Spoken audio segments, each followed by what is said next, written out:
tayamum. Lagi sholat tentu dia batal. Mana landasannya lil khabari sahihi, karena berdasarkan hadis sahih. Bunyi hadisnya idza fasa ahadukum fi sholatih, apabila kentut salah satu di antara kalian di dalam sholat, maka falyan sharif, maka berpalinglah, wal yatawadda, dan berwudulah, wal yu'id sholatahu, dan ulangi sholat.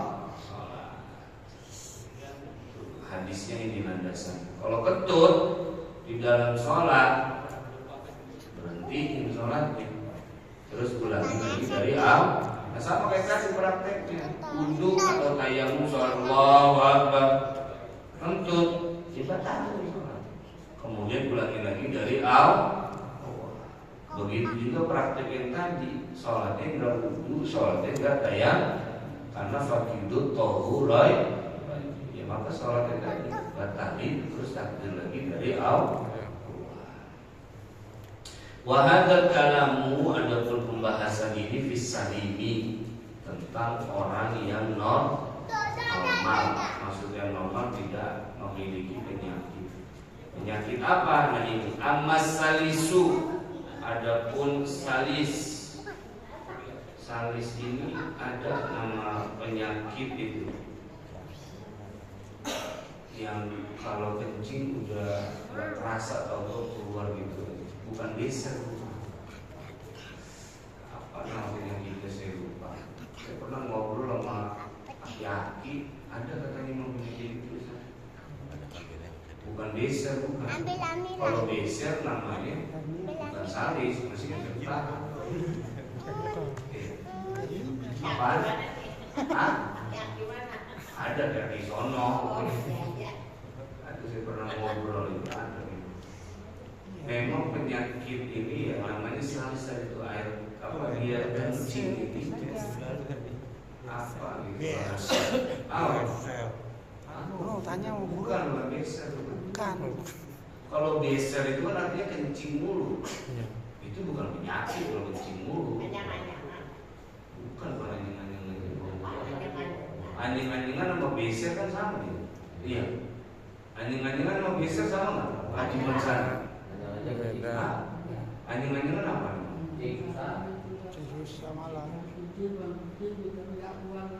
Jengkolan. Oh, anjing-anjingan coba ini berarti banyak makan juga. Ya. Ada itu nama penyakitnya, saya lupa. Ada itu namanya salis. Jadi orang kencing yang memang beser, bukan beser. Kalau beser itu kencing luar. Emang itu air kencing nggak bisa ketahan, udah dual gitu. Hernia. Hernia. Prostat. Benar paling bahasa keren. Hernia mah turun terus. Prostat, betul. Prostat. Kalau penyakit prostat, Saudara jerot. ya kalau penyakit prostat itu kan kencing udah lepas gitu aja. Ya kalau nggak paham lihat di YouTube dah, sama di Google prostat itu. Namanya prostat. Nggak, iya keluar mulu gitu. Iya.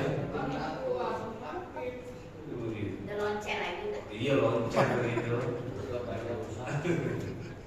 Nah kalau orang punya penyakit seperti ini, maka fala yumkinu sholatahu illa hadasuhu al-ghairu daimi.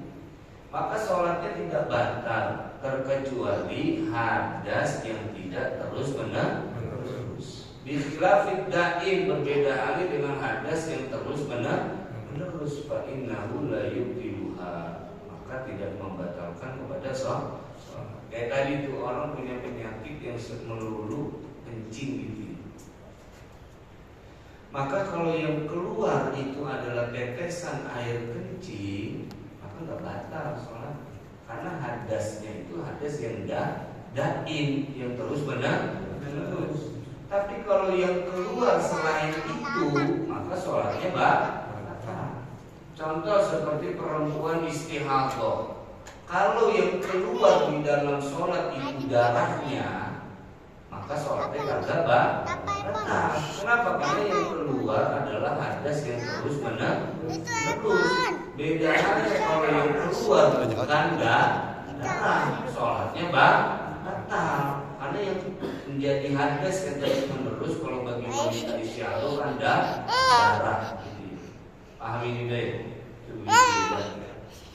Kemudian wa yusanu dan disunnahkan liman ahdasa fi sholatihi bagi orang yang hadas di dalam sholatnya. Dan di sholat kentut. Solusinya bagaimana? Solusinya bagaimana? Mau keluar banyak orang kan begitu. Mau keluar juga malu. Apa tuh orang sholat pakai gatal kan begitu. Maka disunahkan bagaimana? Ayyakhudha bi anfihi summa yansarifa. Sunnah memegang hidungnya kemudian dia keluar. Jadi pegang hidungnya keluar. Caranya muhiman annahu ra'ifa, menduga annahu ra'ifa bahwa sesungguhnya dia ini satron ala nafsi agar menutupi atas dirinya. Jadi keluar hidungnya itu tuh. Biar menduga bahwa dirinya ini bisa. Kenapa begitu? Li'alla yakhudhan nasu fihi fayasamu, agar supaya manusia tidak masuk fihi di dalam orang fayasamu, kemudian manusia pada berdosa. Kenapa kau megang hidung? Biar manusia enggak pada buat omongan yang aneh-aneh sama tuh orang, kan jadinya dosa. Makanya nih biar orang mengira dia mimi, padahal kan begitu. Biar jadi tidak omongan. Kalau jadi omongan jadi dosa itu. Walaupun kalau apa tadi kentut gimana lagi? Kan kalau jadi omongan jadi contoh oyeng kentut lagi sekolah. Oyeng tadi gatal tahu. Saya di sebelahnya nyium banget. Kentutnya ngerempet. Tahu ngerempet apa? Iya. Ngerempet kan baunya. Ini kan jadi dosa ini. Ini jadi dosa. Kenapa? Gara-gara itu orang-orang pada ngomongin sih. Makanya ulama bilang sunnah kalau emang ketika lagi sholat batal, maka sunnah dia tutup hidung. Seolah-olah dia bisa biar manusia nih yang lagi pada sholat kagak pada dosa. Dosanya kayak gimana? Kayak tadi. Jadi bahan omong. Ini dosa jadi bahan omong. Dan juga wakada idza ahdasa wa huwa muntazirun lis-sholati, dan begitu juga apabila dia hadas, ada seseorang hadasnya ini wa huwa muntazirun lis-sholat, sementara dia sedang menunggu sholat. Kan biasanya antara adzan dan iqamah itu ada jeda. Ya, adzan dan iqamah itu kan biasanya ada jeda. Kalau sunnah dari Nabi, jeda antara adzan dan iqamah seukuran orang makan. Seukuran orang makan. Orang makan berapa menit? Itu jedanya. Sunnahnya Nabi begitu katanya. Jedanya makan katanya. Nah begitu juga kalau dia kentutnya lagi tunggu iqamah, dia keluar begitu. Seolah-olah ini padahal kentut menghindar agar supaya tadi manusia kagak berdosa. La siyama, lebih-lebih katanya idza qarubat, apabila sudah dekat iqamatuha, yakni melakukan sholat, au uqimat, atau didirikan dilakukan apa sholat bil fi'li dengan perbuatan, atau bentar lagi iqamat, atau sholat udah lagi dikerjakan, maka tetap sunnah untuk pura-pura ini nutup hidung. Ya mau begini, ya pokoknya pura-pura nutup hidung biar manusia pada kagak dosa gara-gara ngomongin itu yang pertama. Kemudian wasaniha, dan yang kedua, hal-hal yang bisa merusak kepada sholat, biwuqu'in najasati, dengan sebab kejatuhan barang najis, allati la yu'fa anha, najis yang tidak dima'fu, wasawa'un waqa'at ala sawbihi wa illam yataharrak bi harakatihi, sekalipun sama halnya najis ini jatuh ke bajunya, sekalipun baju itu tidak bergerak dengan sebab bergeraknya dia. Seperti apa contohnya? Qatarafi imamatihi at-tawili, seperti panjangnya imamah, seperti ujung imamah yang panjang. Yang kedua, sholat ini rusak kejatuhan barang najis, jatuhnya ke baju, sholatnya batal. Lagi sholat jadi batal. Sekalipun jatuhnya barang najis itu ke pakaian yang tidak bergerak ketika dia bergerak.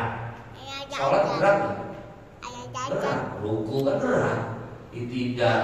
Nah ketika dia gerak, bajunya nggak gerak, saking panjang begitu.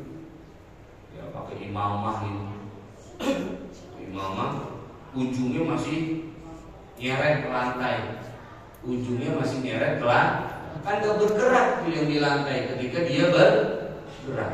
Nah seandainya najis jatuh ke situ, sholatnya juga tetap batal. Ke situ mana? Ke sorban yang panjang sampai nyeret lantai. Di orang yang sholat gerak, sorbannya kagak ikut gerak. Ada bayangan? Toyeng lagi nih, toyeng. Dia sholat lagi mau belajar bener kali pakai imam tebel banget.